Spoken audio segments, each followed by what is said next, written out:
అందరికీ నమస్తే అండి. Good morning. ఈనాడు, ఆంధ్రజ్యోతి, సాక్షి మూడు పత్రికల్లో వచ్చిన వార్తలు, వాటిలో వాస్తవాలు, ఉద్దేశాలు అన్నీ కూడా మనం ఈ వీడియోలో ఉన్నట్టు డిస్కస్ చేద్దాం. కంటెంట్ నచ్చిన వాళ్ళు మీ మిత్రులందరికీ కూడా వీడియో లింక్ షేర్ చేయండి. నచ్చని వాళ్ళు ఎందుకు నచ్చలేదు ఏంటని కామెంట్ చేయండి. మనం ఏమైనా ఒకవైపే చూస్తున్నామా, ఏకపక్షంగా చెప్తున్నామా, లేదా ప్రభుత్వాన్ని పనిగట్టుకొని విమర్శిస్తున్నానా, కారణం లేకపోయినా నువ్వు ప్రభుత్వాన్ని విమర్శిస్తున్నావన్నా, ప్రభుత్వం మంచిదన్నా అని అన్నా సరే మీ ఉద్దేశాలు ఏమైనా ఉంటే కామెంట్ చేయండి, చూద్దాం. ఇక అంటే మీరు చేసే ప్రతి లైకు ఇంపార్టెంట్. మీరు లైక్స్ చేసేదాన్ని బట్టి వ్యూస్ పెరుగుతూ ఉంటాయి. ఎందుకంటే ఏదైనా వీడియోకి ఎక్కువ లైక్స్ వస్తే యూట్యూబ్ ఆల్గారిథం దాన్ని పాజిటివ్గా తీసుకుని ఇదిగో ఈ వీడియోని ఎక్కువ మంది లైక్ చేస్తున్నారు, సో ఎక్కువ మందికి చూపించాలి అని చెప్పి మ్యాక్సిమం రీచ్ ఇస్తుంది అనమాట. మ్యాక్సిమం అందరికీ యూట్యూబ్ ఓపెన్ చేసిన వెంటనే హోమ్ పేజీలో వచ్చేలా చూస్తుంది మన వీడియోని. సో అందుకే అలా లైక్ చేయడం వలన అది యూజ్ అన్నమాట. అందుకే ఆ ఒక్క పని చేయండి. ఇక మృత్యుగొంత, ప్రాణాలను తోడేస్తున్న గోతులు, ప్రమాద మరణాలు కావవి, జగన్ ప్రభుత్వం చేసిన హత్యలు, రహదారులకు కరువైన కనీస మరమ్మతులు, వైకాపా సర్కారు నిర్లక్ష్యంతో కుటుంబాలు కకావికలం, రోడ్డు ప్రమాదాలు జరుగుతున్నాయి అని వార్తలు రాయడం కామన్. కానీ రోడ్డు ప్రమాదాలు ఎందుకు జరుగుతున్నాయి? రోడ్లు మరమ్మతులు సరిగ్గా లేని కారణంగా జరుగుతున్నాయి. రోడ్లు మరమ్మతులు ఎందుకు సరిగ్గా లేవు? ప్రభుత్వం నిర్లక్ష్యం, ప్రభుత్వం నిధులు ఇవ్వట్లేదు. ఒకవేళ నిధులు ఇచ్చినా టెండర్లో అక్రమాలు జరుగుతున్నాయి, కమిషన్లు ఎక్కువ తీసుకుంటున్నారు. ఒకవేళ కమిషన్లు ఎక్కువగా తీసుకున్నా సకాలంలో బిల్లులు ఇవ్వట్లేదు, కాబట్టి గుత్తేదారులు ఎవరు రోడ్లు వేయడానికి ముందుకు రావట్లేదు.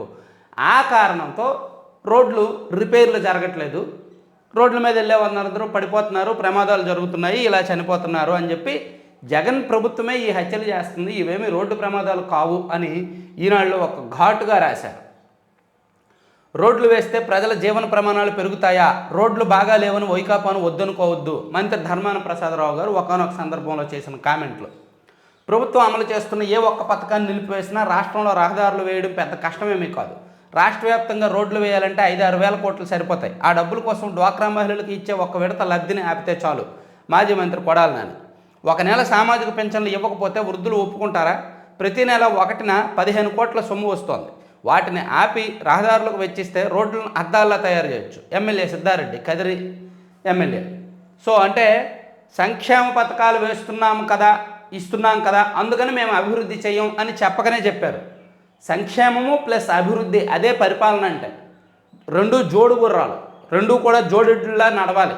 ఒకవైపు అభివృద్ధి జరగాలి, ఒకవైపు రోడ్లు వేయాలి, మౌలిక సదుపాయాలు డెవలప్మెంట్ ఉండాలి, ఒకవైపు సంక్షేమ పథకాలు ఇవ్వాలి.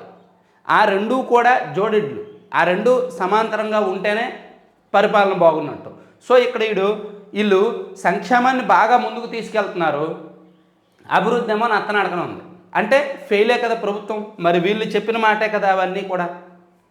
సో రాష్ట్రంలో రోడ్లు చూస్తే అర్థమైపోద్ది రాష్ట్రంలో ప్రభుత్వం ఫెయిల్యూరా కాదని. అఫ్కోర్స్ బట్టలు నొక్కొచ్చు కాక, సంక్షేమ పథకాలు ఇవ్వచ్చు కాక, కానీ ఆ సంక్షేమ పథకాలు ఏమైనా సవ్యంగా ఇస్తున్నారా? 100 రూపాయలు ఇచ్చి 200 రూపాయలు కాజేస్తున్నారు. ఒక కుటుంబానికి పింఛన్ రూపంలో నెలకు 3,000 రూపాయలు వచ్చింది. అలాగే మరో పథకం ద్వారా నెలకు 10,000 వచ్చింది అనుకున్నాం, 13,000 ప్రభుత్వం ఇచ్చింది అనుకున్నాం. కానీ కరెంటు బిల్లు ద్వారా, ఆర్టీసీ ఛార్జీల ద్వారా, చెత్త పన్ను ద్వారా, నిత్యావసరాల ద్వారా, పెట్రోల్ ద్వారా ఎంతెంత లాగేస్తున్నారు అనేది ఆలోచిస్తే ఇచ్చిన దానికంటే తీసుకున్నదే ఎక్కువ ఉంటుంది. సో సంక్షేమంలో కూడా డొల్లతనమే. సో అందుకే ఈ ప్రభుత్వాన్ని అన్ని రకాలుగా విమర్శించాల్సి వస్తుందన్నమాట. సో ఈరోజు రహదారుల మీద, గుంతల మీద మృత్యు గుంత, ప్రాణాలు తోడేస్తున్న గోతులు అని అలా రాశారు. వాహనాలు నిర్లక్ష్యంగా నడిపి ఎవరైనా ప్రాణాలు కోల్పోతే అతడి అజాగ్రత్త వల్లే ప్రమాదం జరిగిందని అనుకోవచ్చు. కానీ అత్యంత అధ్వాన రహదారులపై ఉన్న గుంతల్లో పడి నిండు ప్రాణాలు పోతే అది ముమ్మాటికి ప్రభుత్వ హత్యే. గుంతలు పోడ్చడం కూడా చేతకాని సర్కారుదే ఆ పాపం. ఓ సినిమాలో కథానాయకుడు అన్నట్టు యాక్సిడెంట్ అంటే బైకో కారో రోడ్డుపై పడడం కాదు, ఓ కుటుంబం మొత్తం రోడ్డుపై పడిపోవడం. ఇది అక్షరాల సత్యం. సో అది ఈనాడులో బ్యానరు. తర్వాత ఇక అత్యంత కీలకమైన అంశం, టీడీపీ జనసేన మధ్య సీట్లు సర్దుబాటు దాదాపుగా కొలిక్కి వచ్చింది, మ్యాక్సిమం అయిపోవచ్చింది. ఇంకొక 7-8 సీట్ల విషయంలో కాస్త రెండు పార్టీల మధ్య సఖ్యత రావాల్సి ఉంది. 28 ఎమ్మెల్యే సీట్లు, 3 ఎంపీ సీట్లు షేర్ జరుగుతున్నట్టుగా ఉన్న సమాచారం. 28 కాదు 32 అని జనసేన 32లో ఉంది. సో అక్కడ చర్చలు జరుగుతున్నాయి. ఒక 22 సీట్లకు సంబంధించి క్లారిటీ వచ్చేసింది. జనసేన పార్టీ పోటీ చేయబోయే 22 సీట్లకు సంబంధించి నేను నిన్న ఒక వీడియో చేశాను. జనసేన పోటీ చేయబోయే సీట్లు అని నిన్న సాయంత్రం ఒక వీడియో చేశాను. ఆ వీడియో బాగా వైరల్ అయింది. సో నేను ఈ వీడియోలో చెప్పిన జనసేన సీట్లు ఇవే, మొత్తం 30 నియోజకవర్గాలు చెప్తాను. నేను ఈ వీడియోలో చెప్పిన సీట్లు 90% వాస్తవమే, రాసి పెట్టుకోవచ్చు. సో చంద్రబాబు గారు పవన్ కళ్యాణ్ గారు భేటీ కీలకంగా ఈనాడులో కూడా ప్రచురించారు. అలాగే ఆంధ్రజ్యోతిలో కూడా ఎవరికి ఏ సీటు, బాబు పవన్ విస్తృత మంతనాలు, 32 సీట్లు కోరిన జనసేనని, 20 చోట్ల ఏకాభిప్రాయం, మరో 5 ఇచ్చే ఛాన్సు, 27 అడుగుతున్న పవన్, మధ్యాహ్నము రాత్రి 2 దఫాలుగా చర్చ, జనసేన సీట్లపై వస్తున్న స్పష్టత, రాజానగరం, రాజోలు, కాకినాడ రూరల్, ఎలమంచిలి, భీమవరం, నరసాపురం జనసేనకే, పోలవరం, విజయవాడ వెస్ట్, తెనాలి, దర్శి కూడా విజయ అవకాశాల ప్రాతిపదిక సీట్లపై కీలక నిర్ణయం. గోదావరి, విశాఖ జిల్లాల్లో ఎక్కువ సీట్లు కోరుతున్న సేన 8న మళ్లీ భేటీ, 14న పాలకులలో ఉమ్మడి సభ, మేనిఫెస్టో ప్రకటన, కుదిరితే అభ్యర్థుల వేళలు కూడా, ఇద్దరు కలిసి ఒకరోజు పాదయాత్ర. సో 8వ తేదీన మళ్ళీ మీటింగ్ పెట్టుకుంటారు. 14వ తేదీన పాలకులలో ఉమ్మడిగా ఒక బహిరంగ సభ పెట్టి అక్కడ మేనిఫెస్టో ప్లస్ అభ్యర్థుల్ని రిలీజ్ చేస్తారు అనేది ఒక అంచనా. సో అది టీడీపీ జనసేనకు సంబంధించి భేటీకి సంబంధించి ఒక కీలకమైన అంశం అనమాట. కీలకమైన ఆల్మోస్ట్ సీట్ల పంపిణీ కూడా 90% పూర్తయినట్టే. ఇంకొకసారి ఇద్దరు మీటింగ్ పెట్టుకుంటే క్లారిటీ వచ్చేస్తుంది, అది మనం చూడొచ్చు. ఇక జగన్ను దించేందుకు సిద్ధం, సిపిఎస్ రద్దు పేరిట వెన్నుపోటు, ఓపీఎస్ సాధనకు ఓటే ఆయుధం, సాగర సంగ్రామ దీక్షలో ఉద్యోగుల ధ్వజం. ఏ ఉద్యోగులు? క్షీరాభిషేకాలు చేసిన ఉద్యోగులేనా? పొగిడిన ఉద్యోగులేనా? ప్రతిపక్ష నేతగా ఉన్న సమయంలో కాంట్రిబ్యూటరీ పెన్షన్ స్కీమ్ను రద్దు చేస్తామని హామీ ఇచ్చారు. అధికారంలోకి వచ్చిన తర్వాత పాత పెన్షన్ విధానం పునరుద్ధరిస్తామన్నారు. ఇడుపులపాయ నుంచి ఇచ్చాపురం వరకు 118 సభల్లో ఇదే విషయాన్ని ప్రస్తావించారు. దీంతో అధికారంలోకి రాగానే దేశంలో మొట్టమొదటి సిపిఎస్ రద్దు చేసి అందరికీ ఆదర్శంగా ఉంటారు అనుకున్నాం. కానీ రాష్ట్రంలోని 4 లక్షల ఉద్యోగాలకు, ఆ సిపిఎస్ ఉద్యోగులకు అన్యాయం చేశారని చెప్పి సిపిఎస్ ఉద్యోగులు సాగర సంగ్రామ దీక్ష చేశారంట నిన్న. పాపం ఇదే ఉద్యోగులు, అంటే ఇదే ఉద్యోగులు మీన్స్ వీళ్ళు కావచ్చు, వీళ్ళ అసోసియేషన్ వాళ్ళు కావచ్చు, పైన ప్రభుత్వానికి పొగుడుతూ ఉంటారు, ప్రభుత్వానికి భజన చేస్తూ ఉంటారు, ప్రభుత్వం దగ్గర ఏదో లబ్ధి పొందుతూ ఉంటారు. వీళ్ళేమో పాపం రోడ్లమ్మట ఇలా దీక్షలు, నిరసనలు అవి చేస్తూ ఉన్నారు. సో పాపం ఈ ఉద్యోగుల బాధ ఏంటో, ఉద్యోగుల్లో క్లారిటీ ఉందో లేదో, ఉద్యోగ సంఘాల్లో ఐక్యత ఉందో లేదో వాళ్ళకే తెలియాలి. క్షీరాభిషేకాలు చేసిన రోజులు ఉన్నాయిగా. ఇక ఏ మొహం పెట్టుకుని ఓట్లు అడుగుతారు జగన్? అమరావతిపై ఎందుకు మాట మార్చారు?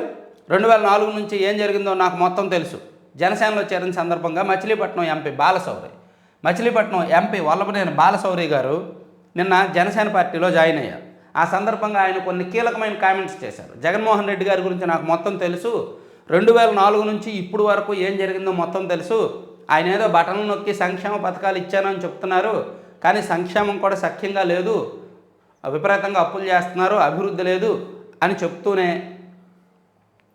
ఆమె రాజధాని విషయంలో ఏ విధంగా మోసం చేశారు, ఎన్నికలకు ముందు ఏ విషయంలో ఏం చెప్పారు, ఎన్నికల తర్వాత ప్రభుత్వం వచ్చాక ఎలా మాట మార్చారు అనేది బాలశౌరి గారు చాలా కీలకంగా చెప్పారు. సో 2004 నుంచి జరుగుతున్నవన్నీ నాకు తెలుసు, నాకు మీరు ఏ విధంగా అన్యాయం చేశారో తెలుసు అని చెప్పి ఒక ఇండైరెక్ట్ వార్నింగ్ ఇచ్చారనమాట జగన్మోహన్ రెడ్డి గారు. వల్లభనేని బాలశౌరి గారు స్ట్రాంగ్ లీడరు, కాపు కమ్యూనిటీకి చెందిన నాయకుడు, మచిలీపట్నం ఎంపీ అభ్యర్థిగా జనసేన పార్టీ తరపున, టీడీపీ జనసేన కూటమి తరపున ఆయనే పోటీ చేసే అవకాశాలు అయితే ఉన్నాయి. ఇక ఇది సంగతి. కార్టూన్ చూడండి. సీఎం సభ కోసం ఇంటర్మీడియట్ పరీక్ష వాయిదా అని దాని మీద సరిగ్గా ప్రిపేర్ కాలేదట సార్, వాయిదా కాదు రద్దు చేయాలంటున్నాడు. ఒక విద్యార్థి ఏమో రద్దు చేయమంటున్నాడంట. నేను సరిగ్గా ప్రిపేర్ అవ్వలేదు, వాయిదా కాదు రద్దు చేసేయండి అంటున్నాడంట. అంటే ఎందుకు? చిన్న చిన్న సాకులతోనే వాయిదా వేస్తారు కదా. ఇప్పుడు పొలిటికల్ పార్టీ మీటింగ్ ఉందని సభ వాయిదా వేశారు. సో అందుకే చిన్న చిన్న సాకులతో వాయిదాలు వేస్తున్నారు కదా, రద్దు చేసేయండి నేను సరిగ్గా ప్రిపేర్ అవ్వలేదని. అంటే పిల్లలకు అంత అలసైపోయింది ప్రభుత్వం ఇచ్చింది ప్రభుత్వం వలన అదంతా. సో ఇవన్నీ ఈనాడులో మొదటి పేజీ వార్తలు. లోపల పేజీల్లో ఏదో ఇచ్చారు, అవినీతితో జగన్ బంధం, సిమెంటుతో నీళ్ల చందం. బా, ఆ హెడ్డింగ్ చూసారా? సిమెంటులో నీళ్లు కలిపితే అసలు దాన్ని విడదీయడం కష్టం. సిమెంట్ గడ్డ కట్టేసి సిమెంటు నీళ్లు మళ్ళీ విడిపోవు. అలాగే అవినీతి జగన్మోహన్ రెడ్డి గారు అలాంటిలంట. అవినీతి జగన్మోహన్ రెడ్డి గారు అంత స్ట్రాంగ్ బంధం అంట వాళ్ళిద్దరిది. అది హెడ్డింగ్ ఇచ్చారు. ఎందుకు?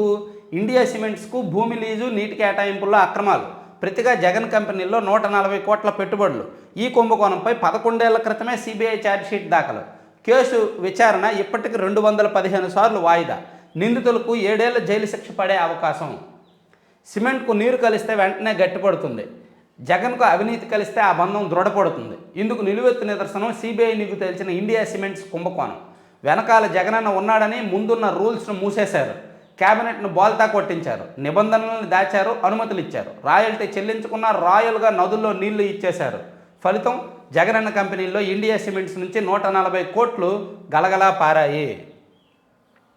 అది అంటే జగన్మోహన్ రెడ్డి గారు గతంలో ఆయన మీద సిబిఐ కేసులు నమోదయ్యి అవినీతి కేసులు నమోదయ్యాయి కదా, సో అవి వాటిని ఈనాడు మళ్ళీ ఇప్పుడు తవ్వి తీస్తూ చాలా క్లియర్గా వివరంగా రాసుకొస్తున్నారనమాట. సో ఈరోజు ఇండియా సిమెంట్స్ నుంచి 140 కోట్లు ఏ విధంగా లబ్ధి పొందారనేది రాశారు. తర్వాత భాజపాలో చేరాలంటున్నారు, కేసులన్నీ మాఫీ చేస్తారట, రానని స్పష్టంగా చెప్పాను అరవింద్ కేజ్రీవాల్ గారు చెప్పింది కూడా వేశారు. సో ఇవన్నీ ఈనాడు. ఇక సాక్షికి వెళ్తే సాక్షి పత్రిక చదవాలని చాలామంది గుండెలు కొట్టుకుంటున్నాయి. కాబట్టి సాక్షికి వెళ్తే వైద్య విద్యలో నవశకం అంట, ప్రభుత్వ వైద్య విద్యా రంగంలో సీఎం జగన్ సంచలన నిర్ణయాలంట, 8,480 కోట్లతో రాష్ట్రంలో 17 కొత్త వైద్య కళాశాలలంట, ఇప్పటికే 5 కళాశాలల్లో తరగతులు ప్రారంభం, వచ్చే విద్యా సంవత్సరంలో మరో 5 మొదలు, 2025-26లో మిగిలిన 7 కాలేజీలు అందుబాటులోకి, ఆధునిక వసతులతో నూతన మెడికల్ కళాశాలలు, కొత్తగా 2,550 ఎంబీబీఎస్ సీట్లు అందుబాటులోకి, మన విద్యార్థులకు వైద్య విద్య మెరుగు, అవకాశాలు మెరుగు, ప్రజలకు సూపర్ స్పెషాలిటీ వైద్య సేవలు చేరువా. మంచిదే, కానీ ఎంత ఫీజు ఎంత? ప్రభుత్వ వైద్య కళాశాలల్లో ఎంత ఫీజు ఉండాలి, ఎంత ఫీజు ఉంది అనేది ఒకసారి ఆలోచించండి. మామూలుగా ప్రభుత్వ వైద్య విద్య అభ్యసించాలంటే 4 ఏళ్లలో ఎవరైనా ఒక 30-40 లక్షలు ఖర్చు పెట్టుకోగలరా? కానీ మన ప్రభుత్వ కాలేజీల్లో 4 సంవత్సరాల్లో కలిపి 3 కేటగిరీల్లో డివైడ్ చేస్తే తక్కువ మినిమం ఫీజేమో 15 లక్షలు అవుతుంది, 4 ఏళ్ళు కలిపి. మ్యాక్సిమం ఫీజేమో 70-80 లక్షలు అవుతుంది. ఇదేదో మేనేజ్మెంట్ కోటా సీట్లలాగా ఫీజులు పెంచారు, ప్రైవేట్ కాలేజీల సీట్లలాగా. సో ఓకే, మెడికల్ కాలేజీలు వస్తే వచ్చేగాక, కానీ దాని నుంచి ఆదాయ వనరుగా చూడడమే తప్పు. అన్ని మెడికల్ కాలేజీలు పెట్టింది పేదలకు వైద్య విద్య దగ్గర చేయడానికి, కానీ దాన్ని ఆదాయ వనరుగా చూసి ఫీజులు ఎక్కువ పెంచేయడం వలన కొంచెం ఇబ్బంది పడుతున్నారు. సో జగన్మోహన్ రెడ్డి గారు వైద్య కళాశాలలు తెచ్చి మంచి పని చేశారు, కానీ అక్కడ ఫీజులు పెంచడం వలన అది కూడా బ్యాలెన్స్ చేశారు, అది కూడా మంచి కాస్త చెడు అయిపోయింది. ఇక సిబిఐ విచారణలో కాకానికి క్లీన్ చిట్, నెల్లూరు న్యాయస్థానంలో చోరీతో ఆయనకు సంబంధం లేదు, గతంలో పోలీసులు అరెస్ట్ చేసిన ఆ ఇద్దరే నిందితులు, ఏపీ పోలీసుల విచారణ సక్రమంగానే సాగింది, టీడీపీ నేత సోమిరెడ్డి ఆరోపణలన్నీ అవాస్తవం, న్యాయస్థానంలో ఛార్జ్షీట్ దాఖలు చేసిన సిబిఐ. మొత్తానికి సిబిఐ ఆ మంత్రి కాకాని గోవర్ధన్ రెడ్డి గారికి క్లీన్ చిట్ ఇచ్చేసింది. అసలు కాకాని గోవర్ధన్ రెడ్డి గారి తప్పు లేదు, ఆయన ప్రమేయం లేదు. వాళ్ళిద్దరూ అంటే ఆంధ్రప్రదేశ్ పోలీసులు ఏ విధంగా అయితే దర్యాప్తు చేశారో అదేవిధంగా సిబిఐ రిపోర్ట్ కూడా ఉందన్నమాట. సో ఓవరాల్గా సిబిఐ ఇచ్చిన రిపోర్ట్తో ఆయన కాకాని గోవర్ధన్ రెడ్డి గారికి క్లీన్ చిట్ వచ్చినట్టే. అయితే ఇప్పుడు సిబిఐ మీద టీడీపీ మీడియా ఏడుస్తుంది. సిబిఐ మీద ఖచ్చితంగా టీడీపీ మీడియాలో ఇంక వార్తలు వస్తాయి. కాకాని గోవర్ధన్ రెడ్డి గారి కేసులో సిబిఐ ఇన్వెస్టిగేషన్ తప్పుగా జరిగింది అని వస్తాయి. సాక్షి ఏమో ఇదే సిబిఐని పొగుడుతుంది, సిబిఐ చాలా నిజాయితీగా ఇన్వెస్టిగేట్ చేసింది, చాలా ఎల్లో మీడియా చెప్పినవన్నీ కూడా అబద్ధాలని తేలిపోయింది అనేటట్టు రాస్తారు. కానీ వివేకానంద రెడ్డి గారి కేసు వచ్చేసరికి, లేదంటే ఇంకా వేరే కేసులు వచ్చేసరికి ఆ సిబిఐ ఏమో ఈ టీడీపీ మీడియాకు మంచిదిగా కనిపిస్తుంది, సాక్షి మీడియాకేమో సిబిఐ ద్రోహిగా కనిపిస్తుంది. అంటే చూడండి రాజకీయాలు ఏ విధంగా. అదే సిబిఐ, అదే central bureau of investigation, maybe team మారితే మారచ్చు కాక, కానీ ఇన్వెస్టిగేషన్ మెథడ్ ఒకేలా ఉంటుంది. కొన్ని కేసులు రాష్ట్రంలో దర్యాప్తు చేస్తున్నప్పుడు ఒక్కో దానిలో ఒక్కోలా ఉంది. సో మరి ఈ కేసుల్లో ఏమైనా కోర్టుల్లో సోమిరెడ్డి గారు ఏమైనా సిబిఐ ఇన్వెస్టిగేషన్ తప్పు అని ఏమైనా కోర్టుల్లో పిటిషన్ వేస్తారా లేదా వదిలేస్తారా, ఏం జరుగుద్దని చూడాలి. మొత్తానికి కాకాని గోవర్ధన్ రెడ్డి గారికి అయితే మాత్రం ఊరట దక్కినట్టే. 2,002 ఎకరాల్లో బల్క్ డ్రగ్ పార్క్, నక్కపల్లి వద్ద 1235 కోట్లతో ఏర్పాటు. ఈపీసీ విధానంలో బిడ్లు ఆహ్వానించిన ఏపీఐఎస్. ఈ పార్కు ద్వారా 14,340 కోట్లు పెట్టుబడులు వస్తాయని అంచనా. కొత్తగా 100కు పైగా ఫార్మా యూనిట్లతో 27,365 మందికి ప్రత్యక్ష ఉపాధి. ఇప్పటికే రాష్ట్రంలో 300కు పైగా ఫార్మా యూనిట్లు, 41,500 కోట్లు ఉత్పత్తులంట. మంచిది, నమ్మాము. నమ్మిన వాళ్ళు నమ్ముతారు, నమ్మని వాళ్ళు నమ్మరు. సాక్షిలో వచ్చింది అంటే గ్రౌండ్లో లేనట్టే. మా రాష్ట్రం అభివృద్ధి కూడా సాక్షిలోనే కనిపిస్తుంది. పాపం షర్మిల గారు తెలియక అభివృద్ధి లేదన్నారు రాష్ట్రంలో. సాక్షి చూడండి, అభివృద్ధి కనిపిస్తుంది. నేటి నుంచి అసెంబ్లీ మండలి కూడా ఉదయం 10 గంటలకు గవర్నర్ ప్రసంగం, అనంతరం బీఏసీ సమావేశం. 7న ఓటాన్ అకౌంట్ బడ్జెట్. చాలా సింపుల్. ఇవాళ గవర్నర్ గారి ప్రసంగం, రేపు గవర్నర్ గారి ప్రసంగం అంతా ప్రభుత్వాన్ని పొగుడుతూ ఉంటుంది. ప్రభుత్వం అది చేసింది, ఇచ్చేసింది, అలా చేసింది, ఇలా చేసింది అన్నీ ఉంటాయి. రేపు గవర్నర్ గారి ప్రసంగానికి ఆమోదం తెలిపే తీర్మానం, ధన్యవాద తీర్మానం రేపు ఉంటుంది. ఆ సందర్భంగా ఏవో కొన్ని మాటలు తోటలు పేలుతాయి. ఎల్లుండేమో బడ్జెట్ ఉంటుంది, ఓటాన్ అకౌంట్ బడ్జెట్ ఉంటుంది. ఆ next day vote on account budget మీద చర్చ ఉంటుంది. అప్పుడు కొంత ప్రతిపక్ష నాయకుల మధ్య వీళ్ళ మధ్య కొంత వాగ్వాదం, వాళ్ళని సస్పెండ్ చేసి పడేస్తారు. ఆ తర్వాత ఇంకా పొగడ్తలు మొదలవుతాయండి. టీడీపీ వాళ్ళని సస్పెండ్ అయిపోయి టీడీపీ వాళ్ళు బయటకు వెళ్ళిపోయిన తర్వాత ఇంకా అప్పుడు అసలైన అసెంబ్లీ మొదలవుద్ది. పొగడ్తలు నాన్ స్టాప్గా పొగడ్తలు. కాకపోతే ఇప్పుడు ఎమ్మెల్యేలకు నిజస్వరూపం తెలిసిపోయింది. గతంలో పొగిడిన నోళ్ళు ఇప్పుడు పాపం మూకే అయిపోతాయి. గతంలో పొగిడారు, ఎందుకు వచ్చే ఎన్నికల్లో సీట్లు ఇస్తారనో, పదవి ఇస్తారనో, ప్రమోషన్ ఇస్తారనో పొగిడారు. అతిశయోక్తులకు పోయి మరీ పొగిడారు. పాపం ఒక మహిళా ఎమ్మెల్యే అయితే గుండె కూడా లబ్డబ్ అని కొట్టడం మానేసి జగన్ అని కొట్టుకుంటుందని పొగిడారు ఒక మహిళా ఎమ్మెల్యే. ఆమె తీరా చూస్తే టీడీపీలో చేరారు. సో అలా పొగిడిన నోళ్ళన్నీ ఇప్పుడు పొగడాలా వద్దా అని సంశయం మధ్య, తిడితే బాగుంటుంది, ఇటువంటి వాడిని తిట్టాలి, పొగడటం కాదు అనే ఆలోచనల మధ్య అసెంబ్లీలో కూర్చుంటారనమాట.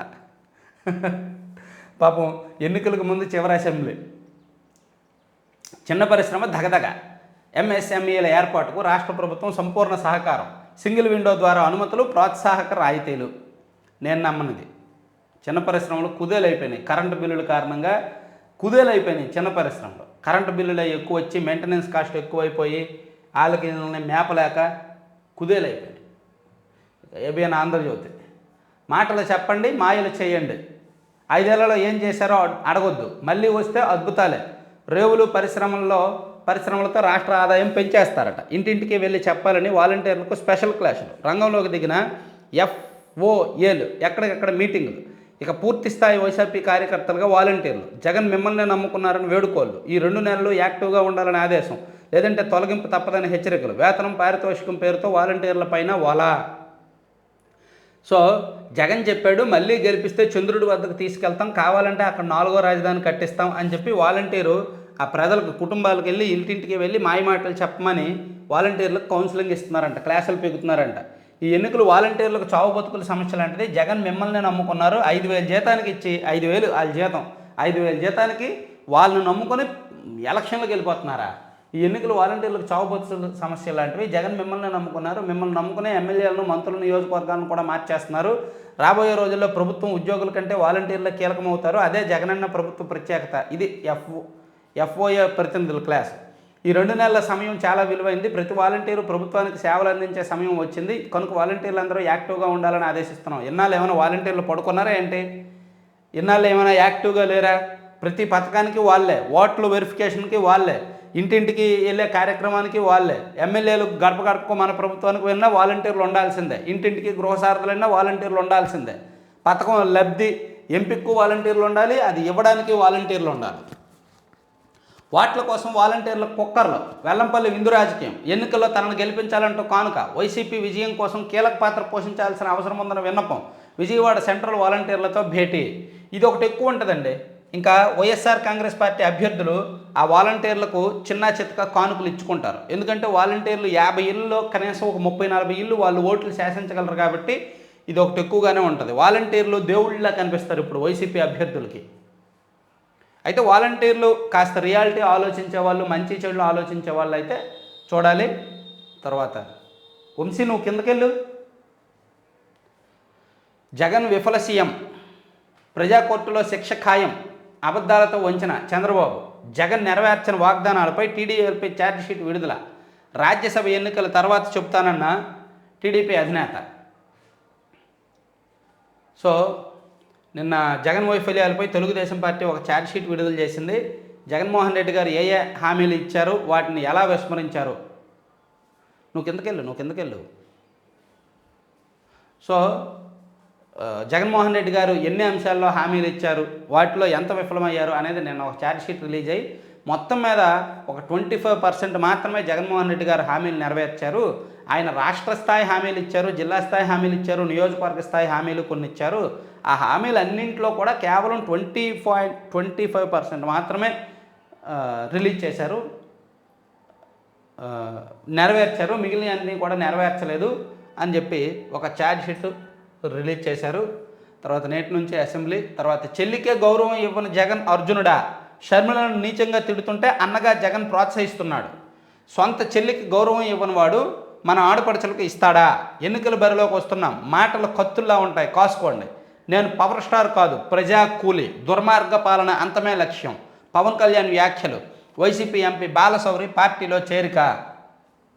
పవన్ కళ్యాణ్ గారు నిన్న చాలా ధాటిగా కౌంటర్లు ఇచ్చారు. జగన్మోహన్ రెడ్డి గారు మొన్న అన్నారు కదా, వాళ్ళందరిది కౌరవ సైన్యం, నేను అర్జునుడిని కాదు, నేను అభిమన్యుడు కాదు, అర్జునుడిని, అది అన్నారు కదా. సో దానికి పవన్ కళ్యాణ్ గారు కౌంటర్ ఇచ్చారు.